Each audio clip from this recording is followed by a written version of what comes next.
Ada Roma Irama nangis sama Habib di framing, Roma Irama tobat. Roma Irama itu memang beliau itu wataknya begitu, itu watak orang Banten. Beliau ini kan masih keturunan Sultan Agung Tirtayasa. Orangnya kalau ditantang galak, tapi kalau dilembutin nangis. Itu ciri-ciri keturunan Sultan Banten. Jadi kalau ditantang-tantang ya makin galak. Tapi kalau misalnya tersentuh hatinya, jangankan lagi masalah yang besar, masalah kecil aja ngobrol begini ini bisa nangis kalau orang Banten. Ini kalau umpamanya lebaran itu ya enggak salah-salah banget rasanya kemarin, tapi nangis semua kalau kita salaman itu sama keluarga. Ada sepupu saya kalau jadi imam ngegerung-gerung, kalau ngobrol tersentuh sedikit ngobrol langsung nangis. Kemarin itu Roma itu Raja Dangdut terharu, dia diundang oleh LDNU, dia tidak tahu kalau ada Habib di situ. Diundang oleh LDNU untuk memberikan kisah bagaimana dakwah beliau dengan musik. Nggak tahu kalau ada Habib. Nah ternyata Habibnya nggak marah. Kan Roma Irama itu setelah beliau mengundang saya dicaci maki oleh Habib-Habib.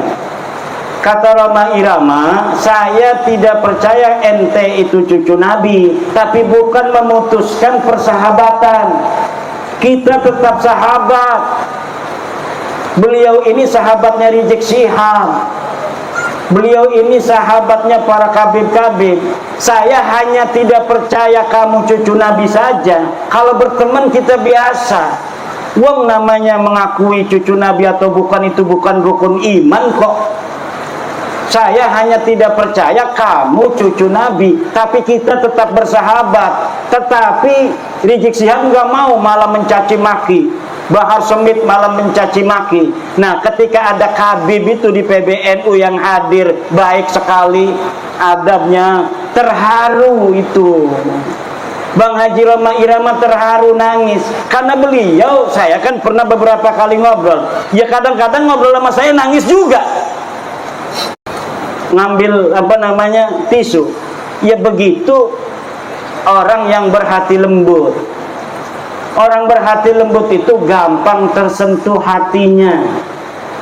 Makanya Bang Haji Roma Irama itu maunya begitu. Saya batalkan nasab ente, tapi kita bersahabat. Yang biasanya minjemin marawis ya kita minjeman lagi. Yang biasanya kita ngobrol, kita tetap ngobrol. Yang biasanya kita ini adalah kerja bareng, kita kerja bareng.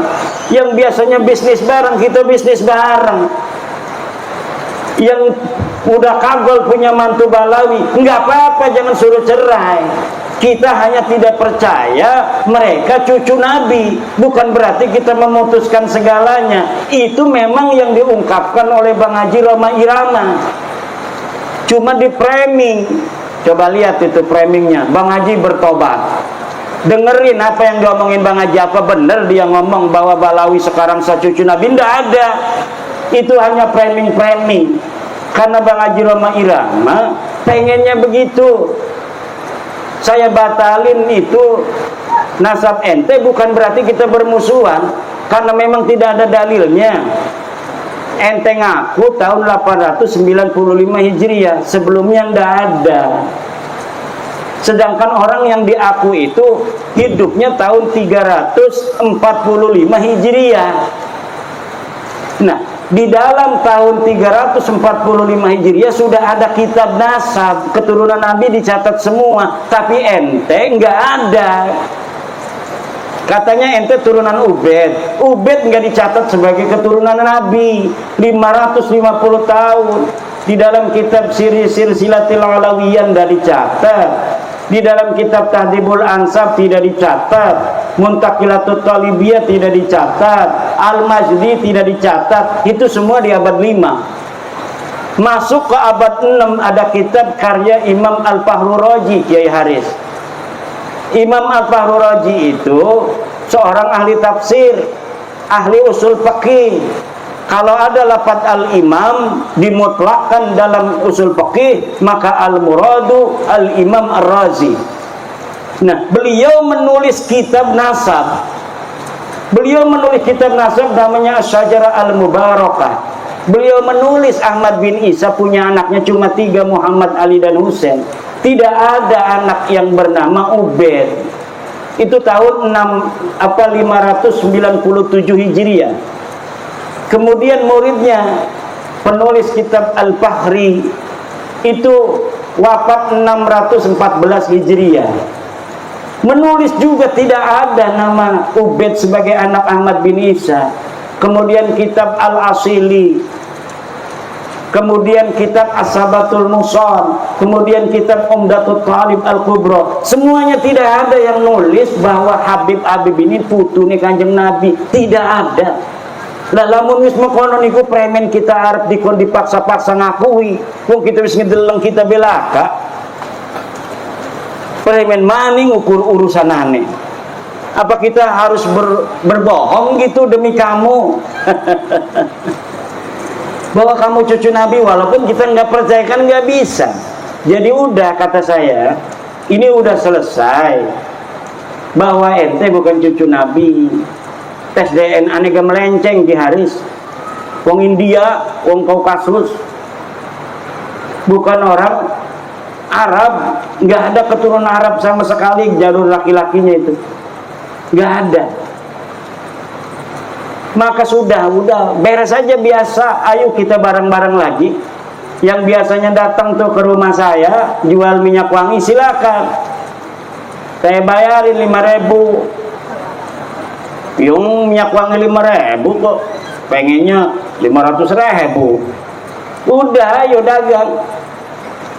Kalau misalnya kita suka kepada barangnya, kita beli.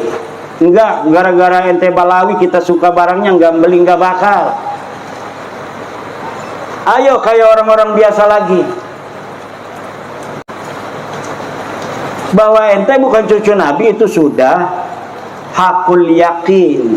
Tajalla tajalliyan zahiran bayinan. Orang yang masih percaya itu dosa besar itu, Kiai Suparman itu. Premen orang dosa besar yang menisbatkan orang yang bukan cucu Nabi diomong cucu Nabi. Itu ida bi Rasulillah. Walladzina yuduna Rasulullah lahum adzabun alim. Orang yang menyakiti Rasulullah itu akan mendapatkan siksa yang besar. Bagaimana coba orang yang bukan cucunya Nabi berbuat zina, minum-minuman, narkoba dan sebagainya, sering itu sekali ada di berita. Kemudian kita masih meyakini mereka sebagai cucu Nabi. Lalamun umpamane sing di nisbataken orang-orang soleh semua mah nggak banyak gitu, tapi orang soleh iku mungkin bohong orang gede dosanya itu. Tapi kalau sudah ini yang dinisbatkan orang-orang yang tidak pantas akhlaknya begitu, na'udzubillah, ini lahum adabun alim. Se-Indonesia bersaksi semua tukang dawir minta duit, udah terkenal sekali itu. Semua orang, kalau yang saya ketemui kiai-kiai ngomong, alhamdulillah Kiai Imad, gara-gara Kiai Imad sekarang tidak ada lagi yang keliling minta-minta, maksa-maksa minta duit. Itu hampir di setiap daerah. Sampai wakil Rais Am PBNU ketemu saya nggak mau sebut namanya, takut nanti dimarahin. Ketemu saya, Kiai Imad, setelah Kiai Imad ini nggak ada lagi tuh yang keliling-keliling ke rumah minta-minta duit katanya.